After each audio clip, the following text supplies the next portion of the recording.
Welcome to the Sociable Dog Pod, the podcast for anyone who wants to know more about the extraordinary relationship we have with our dogs and why we don't always understand each other. We'll be digging into the roots of dog behaviour so we can get to know our best friends better and make our lives with them a little richer. We'll be busting some of those sticky myths about why they do what they do, exploring how they learn and trying to interpret their language. We'll talk science, we'll share stories, have some laughs, and make some interesting discoveries all along the way. I'm Si Wooler, and I've been working with dogs and their humans for more than 15 years. So let's talk dogs.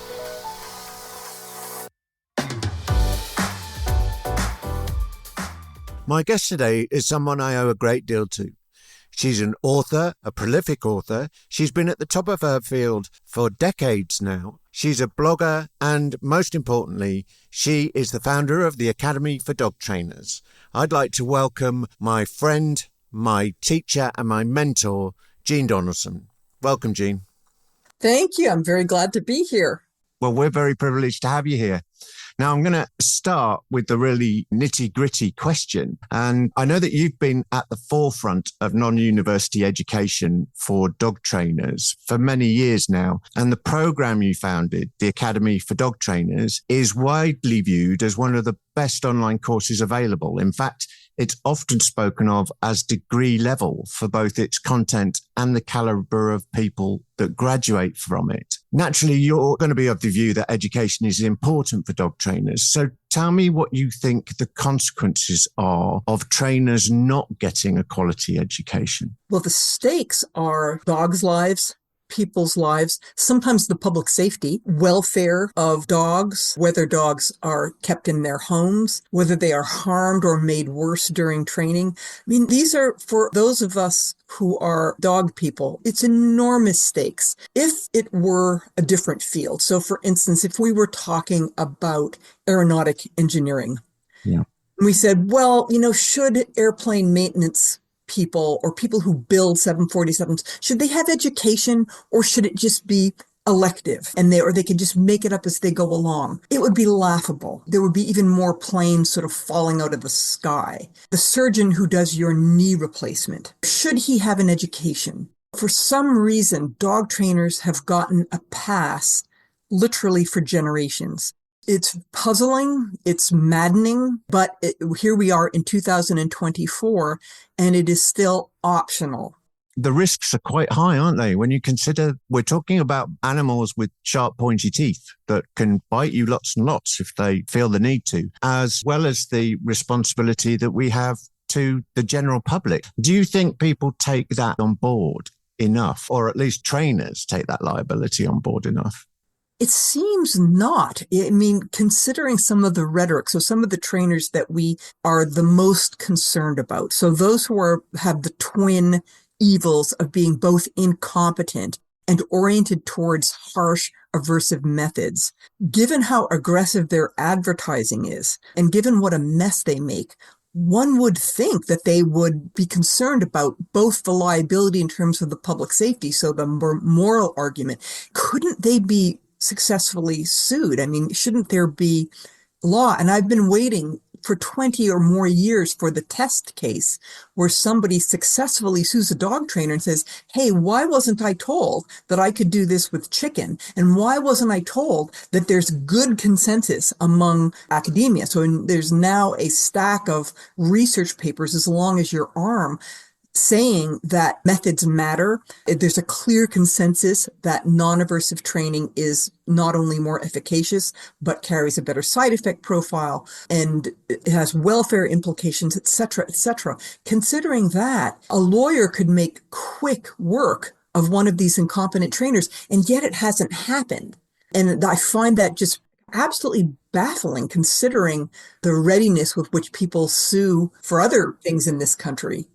And when I say this country, I mean the U.S. It strikes me as curious that over here, at least, you can insure against being accused of incompetency. You can actually insure yourself to protect you from an accusation that you didn't give good advice.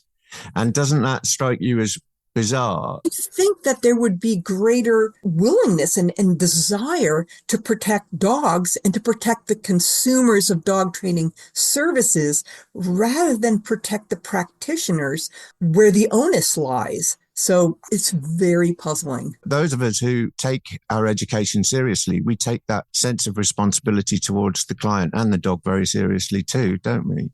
And it's not an easy, I mean, our profession is not easy. It's complicated. We have to understand behavior and behavior modification and the deep understanding of the ethology of a species. And then we've got to be able to counsel properly. And so this is not the kind of field where there should be self-proclamation. In fact, I'm coming to that in a little while, the relationship between humans and dogs and how seriously we need to take that in both directions. I know because I attended your academy in its second iteration as an online one, but that originally the academy was a real life experience for those who attended. It was run out of the San Francisco SPCA, and I think I'm right in saying it ran for 7 weeks. So you had a residency of 6 to 7 weeks. Was that right? It was, yeah, six weeks.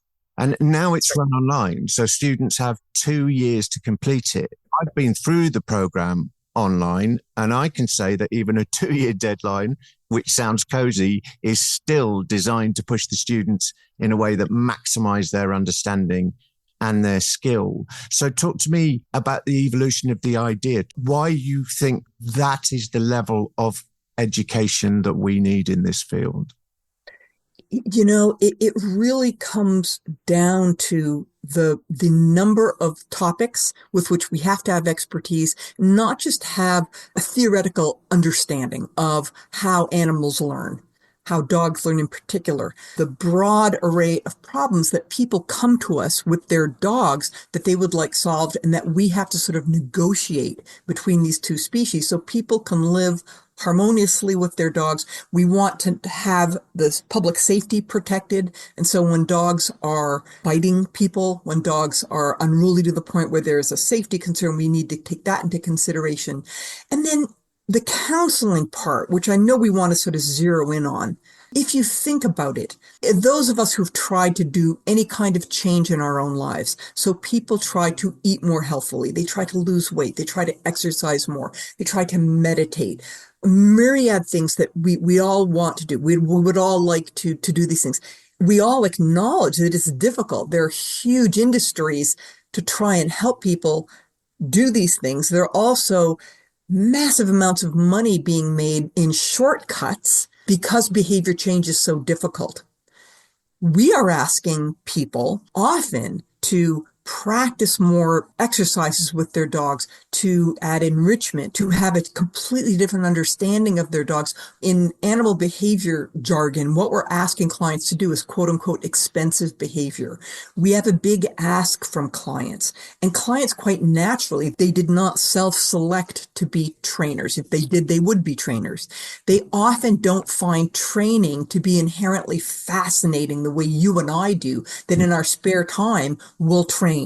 And so we have to sort of take all that and make the work doable for clients who love their dog to pieces, to the point where they've made an effort and they've hired us and they're paying their hard-earned money to us. And they have busy lives. They have many other things to do. And they've been badly used by the applied behavior profession for generations. So the messaging out there has been abominable. We've been telling people everything from that you've got to oppress your dog and use all kinds of painful devices. They've been told that their dog is trying to ascend an imaginary hierarchy, and so on and so on.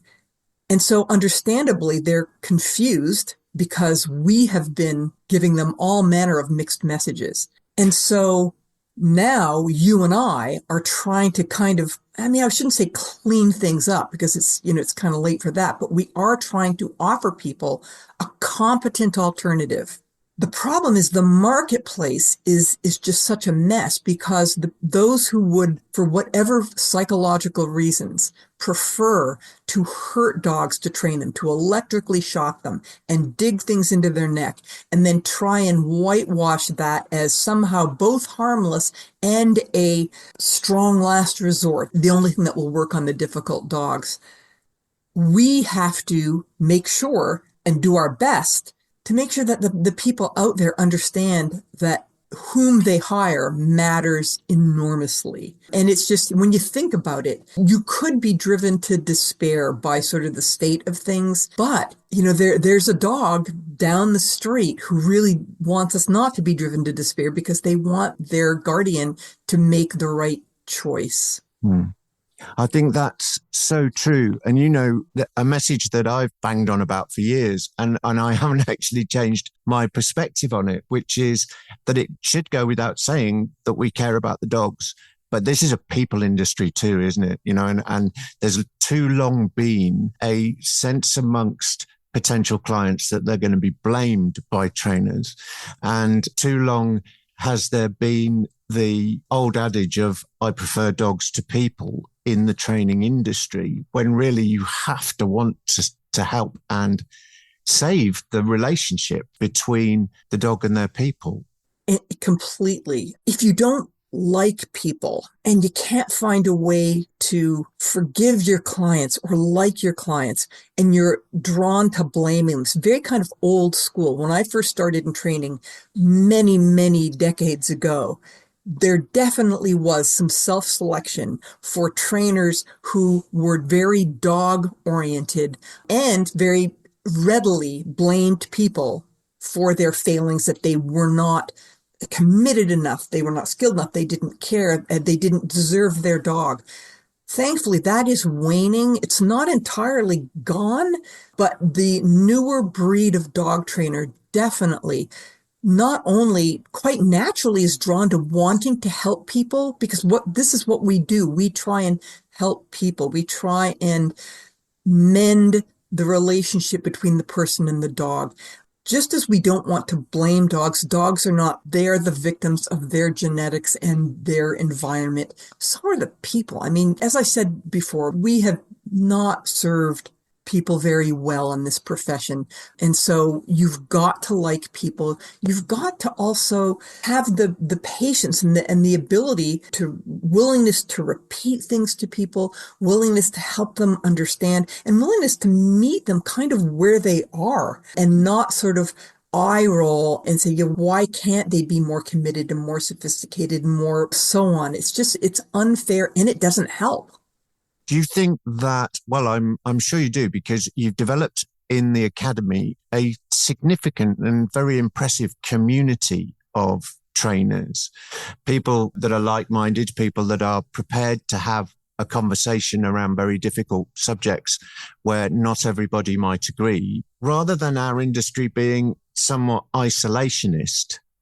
In fact, what we really need is a network of people. We will have to recognize that actually there is a network out there. There are people that are prepared to support not only other trainers, but other professions related to it. So veterinary behavior, surgical, medical, all of those that might not otherwise get a look in on the case do now, because, or at least from a point of view of academy people, and we hope others, because that attitude of community has been nurtured. Yeah, I think that is really important for a couple of reasons. One, I think there's actually probably more than two reasons.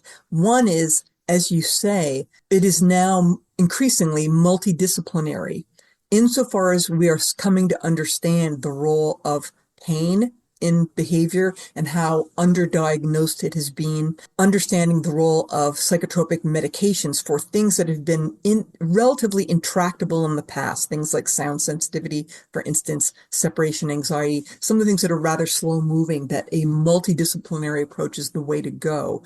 And then the community, in terms of not only having many eyes on a case so that you can, and as you say, in a civil and collegial fashion, get help and get sort of different perspectives, but also the support, because the profession is so complex, because outcomes are varied, and because dog trainers have been, I think, undervalued and underpaid, partly because of the lack of professionalism, and there has not been a standard of care. And so we've brought it on ourselves to a certain degree that we're undervalued because there are so many bad apples out there.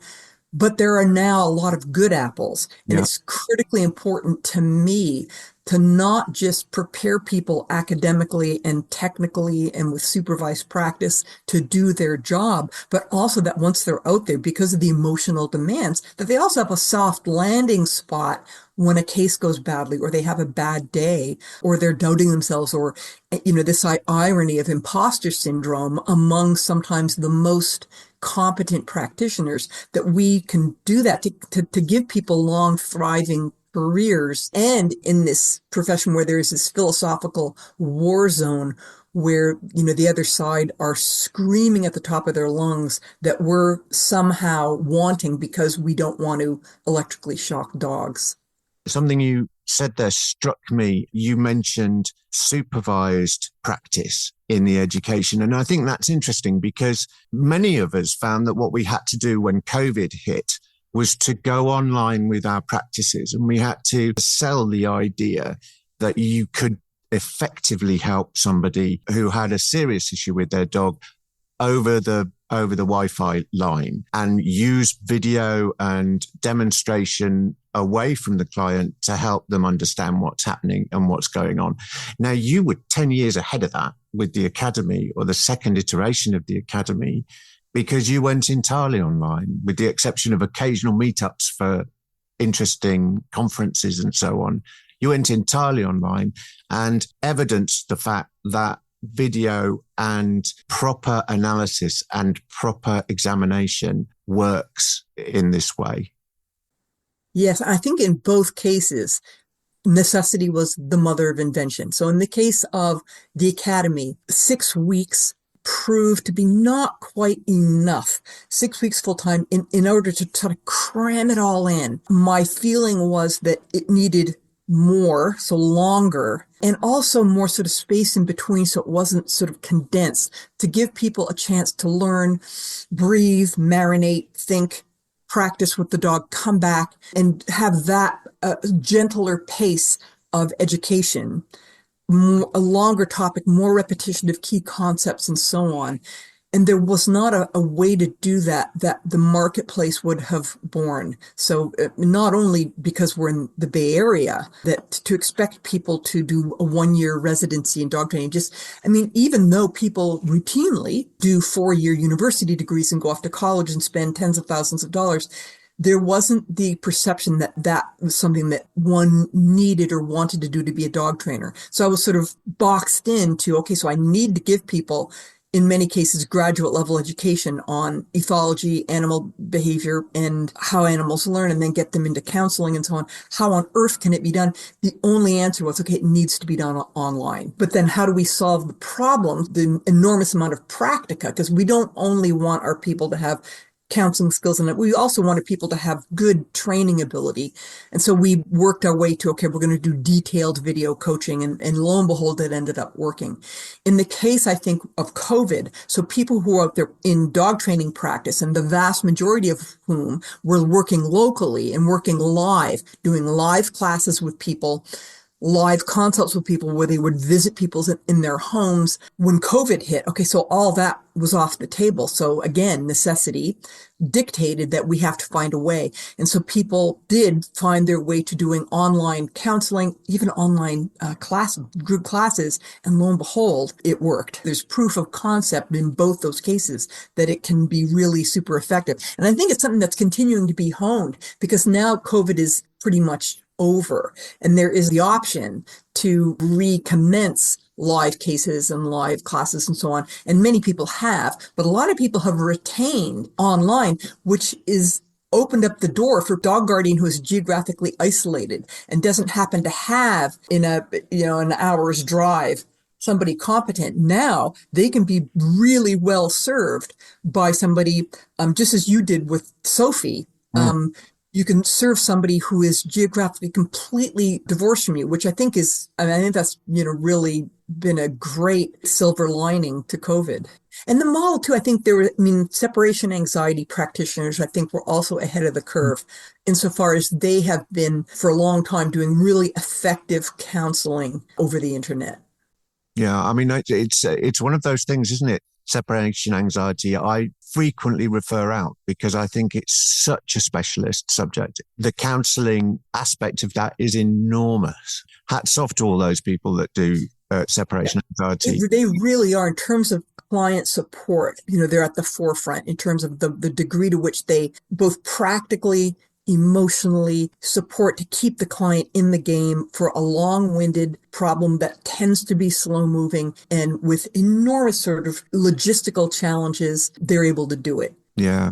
And we are in fact going to get some specialists on the podcast in the near future to talk about separation anxiety, because we get a lot of inquiries about that. And so it's clearly something that troubles people and worries people, and many people are facing it. The subject of aversive training and standards of care and service in our industry brings me to the question of regulation of dog trainers. It's a hot topic these days, and many of us are frustrated at the lack of progress towards it on both sides of the Atlantic, I think. So what do you see as the roadblocks, and how do you see the industry overcoming them, or do you? It feels a topic that I think I naively thought a long time ago would be a no-brainer. Now I recognize that it is not easy. It's not an easy thing, and that the trainers who are using aversives are going to go down fighting. I have become a pretty strong believer that as either possibly not a permanent, but as at least an interim strategy, that we legislate transparency into this profession, that just as a surgeon is required to disclose the risks of anesthesia to you and the upside and the downside potential outcomes of surgery and what the alternatives are. I mean, I had some guys come and clean my solar panels, and there was a contract where I had to acknowledge that there's a possibility that they're going to hurt my roof, etc. That it seems to me obvious and something that everybody could get on board with, that you are required to disclose in plain language to the consumer how you are going to train the dog without any smoke and mirrors, without any word salad or euphemisms, exactly how you propose to motivate the dog. The dog is not going to magically change his behavior. There's no behavior without motivation. Nobody does anything for nothing. So dogs will work to gain positive reinforcers, treats, praise, play, etc. They'll also work to avoid pain and when their air is cut off and so on. The dog trainer should disclose in plain language which of these they propose to use. I propose to use a prong collar, which is going to be painful, and so it will motivate your dog. I propose to use food that is very tasty. The dog is going to want to obtain that food, and therefore it's going to work. The alternative is, so if the prong collar guy's got to say, I could use food, but I'm electing not to. The food person could say, I could use pain, but I'm electing not to. And then the consumer can make an informed decision. So if somebody wants to use pain, they can go ahead and do it. If somebody doesn't want to use pain, they can go ahead and do it. But it's all now going to be on the table. Yeah. And my hope is that more and more people will elect, once it's made plain to them that pain is pain, electric shock is electric shock, chicken is chicken, that they're going to make a choice that is, going to enhance the welfare of their dog. Is it guaranteed? No. There may still be a market out there for people, even if it is put frankly to them that pain carries side effects and so on, that they're going to want to use it. But it seems to me one that could get traction, that the people who legislate, politicians, the people who have a possibility to put this stuff into law, who is going to argue against consumer protection? Who's going to argue against saying we've got to disclose what's going to happen? Who's going to argue for, we should try and fool the consumer about what we're doing? It seems like it's a non-starter of an argument. And so therefore it's a strategy that might work.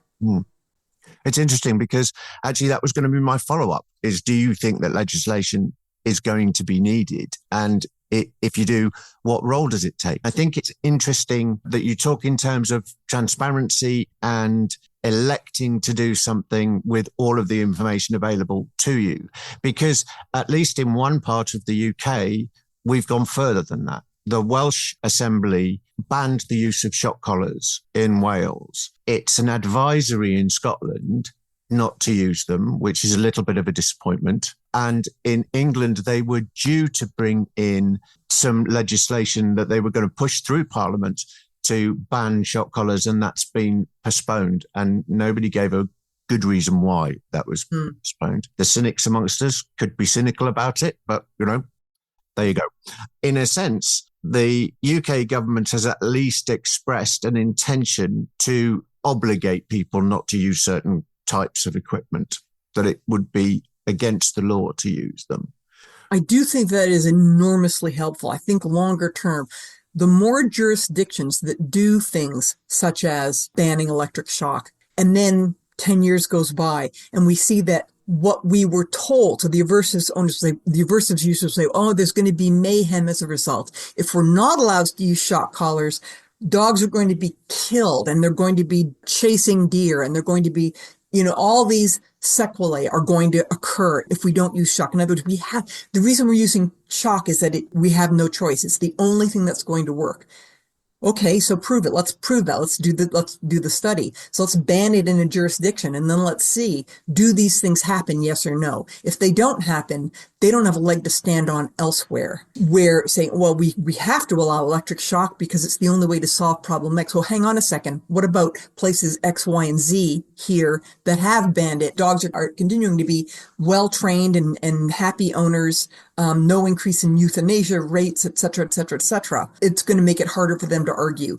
I think that's sort of a longer term strategy. And I think ultimately we're on the right side of history. If you look at the big trends in human history, we're getting more humane, greater willingness to sort of expand our compassion to animals and so on, that I think it's in the cards. I don't know immediately, so like I said, as an interim strategy, I think the thing that we can get right away is we can push legislators to say, hey, shouldn't we have consumer protection for dog training? The way we have consumer protection for food and cars and whatever else. And it can be something really simple, such as dog trainers must disclose in concrete language what they plan to do, what the risks are, and what the alternatives are, so that people can make an informed choice, because everybody wants informed choice. Nobody's going to credibly argue against it. So, maybe short term, let's get some transparency. That'll move the needle. And then in those places where there is willingness, like you say, Wales, possibly Scotland, possibly England, and I think there are other places in Europe,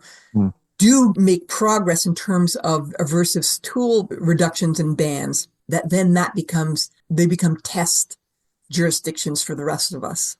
The premise that difficult and challenging problems can't be dealt with without aversives doesn't stack up either, does it? I mean, you and I will have plenty of anecdotal evidence of clients who are very satisfied with the fact that appropriate use of desensitization and counter conditioning and the right understanding of how behavior actually functions and the minimal risks that we take prove to be successful in dealing with not just stuff like separation anxiety, but stuff like aggressive behavior. Yes.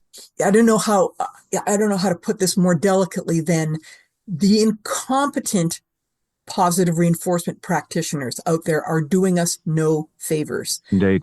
It's not good enough to say, I do not use aversives if you're not getting the job done. So if you're out there and you're advertising yourself as a non-aversive trainer and you go in and you fail to fix things, and that owner then reverts to an aversive trainer who then maybe at great cost to welfare and side effects and so on gets the job done, so reduces some problem behavior, that person then becomes a walking advertisement for, I tried that positive reinforcement stuff and it's no good.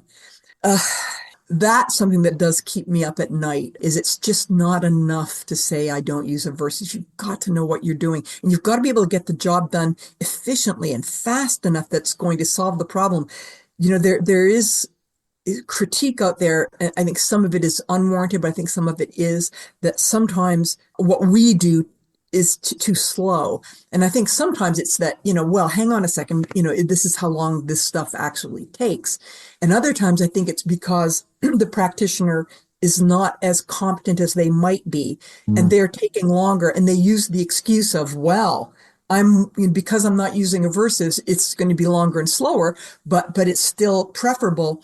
I don't think that's good enough. I think sometimes maybe it might take longer. I think sometimes aversives training, they seem to bang away at something for a long time. So it's certainly not only our side that are sometimes sluggish, but I think sometimes it is a competence issue that is resulting in slow progress, and that is then blamed on, well, because I'm not willing to use aversives, we're going to do the slow cooking way. I would like to exert pressure on those people to say, can you get it done faster? And sometimes when you dig into the details of individual cases, you see that somebody actually spinning their wheels because they don't know what they're doing. You mentioned compassion for animals. I would add empathy and consideration and understanding into the mix there, which takes us away from just how you change behavior and into who these animals are, doesn't it? Because I think at one time it wouldn't even have entered people's minds to think that animals may experience real emotion. And that in fact, what they do as a response to scary stuff is an automated response. And it's just simply a purpose of survival. And so it's evolutionary. Now, there's barely a voice against the idea that animals can experience emotion. And that makes me start to think, well, perhaps we haven't given them quite as much credit as we should for personality and the ability to think through things. And whatever that may look like, and however we prove that is the task of somebody with a far greater IQ than me, because I'm not aware of anybody who's done it yet, has been able to demonstrate the thinking process that a dog exhibits. But it moves the dial, doesn't it, for us? Because we're now seeing dogs as members of our family. We feel love towards them, and we can see examples of them having significant emotional reaction to us personally. And where do you think, I'm a kind of optimist, I'm a bowl half full kind of guy. So I see that as a very promising prospect for not just the industry, but the welfare of dogs too, and how they live and how we enrich their lives. And so I think my sense is that I've been really interested of late in the idea of creating secure bases. So people as secure bases for dogs, and how that will help them, particularly the fearful and nervous ones, to explore their environments more readily and more enthusiastically and establish coping mechanisms that they might not have had before. And so that means that people can just spend time with their dogs and not feel that they aren't doing anything. Yeah, agreed. I do think the world is changing, and there's been some acceleration. I think the internet has helped. Things like, I don't know if you're ever a fan. You watched that little series called Dodo, where they have these heartwarming stories of animals who befriended other animals, or people who do heroic things. They save a leopard from a well. Yeah. They get the hippopotamus is stuck in the babe, and people go to heroic efforts to sort of do this.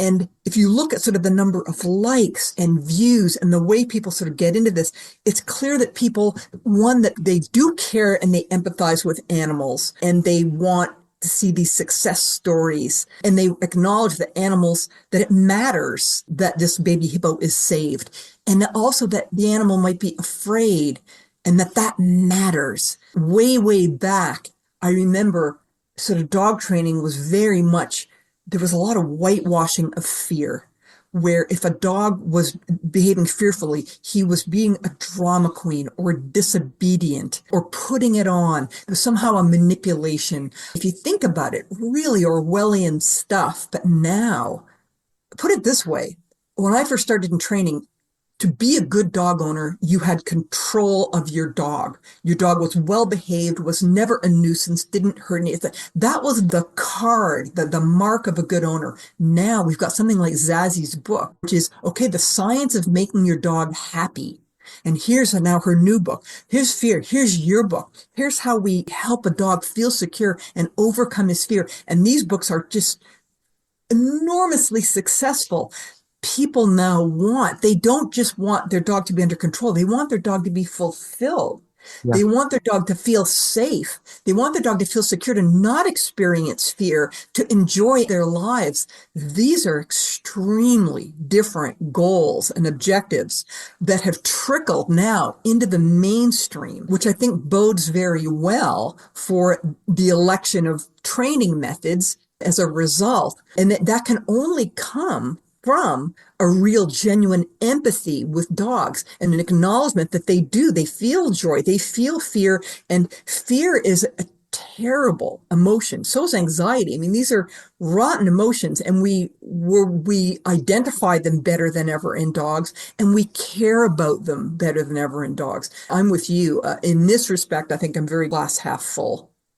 So I think that's a really good place to finish, Jean, with a very upbeat, optimistic, positive message to people that not only says life can be great with your dog, but you're allowed to give them agency as well. That you're allowed to entertain what their needs and what their inclinations and what their moods are.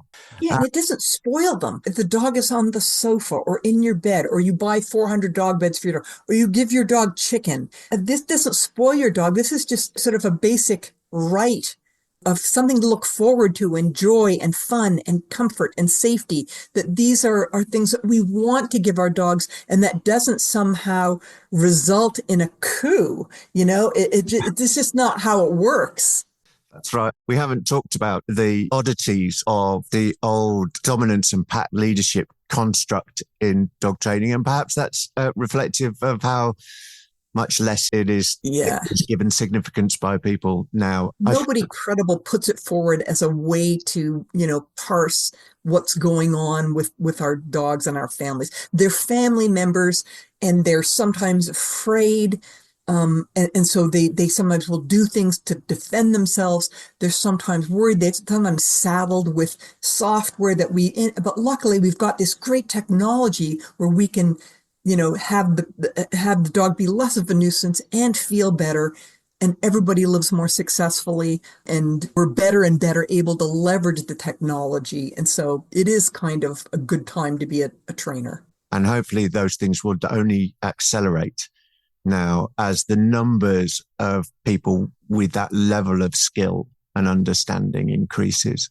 And I have to say to people, I'm talking to Jean on Zoom and just looking over her right shoulder at Brian, who's the cutest little fella, sitting atop a cushion on the sofa and just making perfect distraction. sunning himself. Well, Jean, it's been an absolute pleasure talking to you. I thoroughly enjoyed it. I'm sure all of the listeners to the Sociable Dog Pod are going to get a huge amount of information out of that. We haven't talked, actually, do a quick plug for your blog at the Academy website, because you involve students and graduates in that a lot, don't you? Yes, we the blog primarily we've been rather lax at our podcasting, but there are not only there's a blog on the Academy site with some really good archived entries, but we've got also a number of blogs by grads, and not the least of which, of course, is Companion Animal Psychology in terms of plugging Zazzie Todd's blog, which is a one-stop shop. So if any of the listeners are interested in digging into the underlying science and want that presented in a not dumbed down but accessible manner, that's a good one-stop shop for all the research, all the stuff that we've been talking about, which is that aversive methods are harmful. Here's why. Non-aversive methods are fantastic. Here's why. That it's not just you and I, our opinion, that there's good science backing all this. Yeah. I often point people at Zazzie's content. It never fails to impress. So there we are. Well, it just remains to say thank you so much for coming on and talking to me for the second series of the Sociable Dog Pod. I know that everybody's keenly waiting for us to finally put some stuff up. And we'll have Jean back on very soon, I'm sure, and we'll go through some of the stuff that we didn't get to today. I can say for sure Jean is a rich source of amazing information and useful content. And if you're interested in becoming a dog trainer and getting some of the best education in the world, where do people go? If people are interested in sort of the profession, they can go to the academyfordogtrainers.com. If they are guardians who just want information so they can help their own dog, there is a Dog Training 101, which is a offering by the Great Courses, and that is something aimed at dog guardians. Thank you, Jean. You're welcome. Thank you, Sign. Congratulations on the new book. Thank you.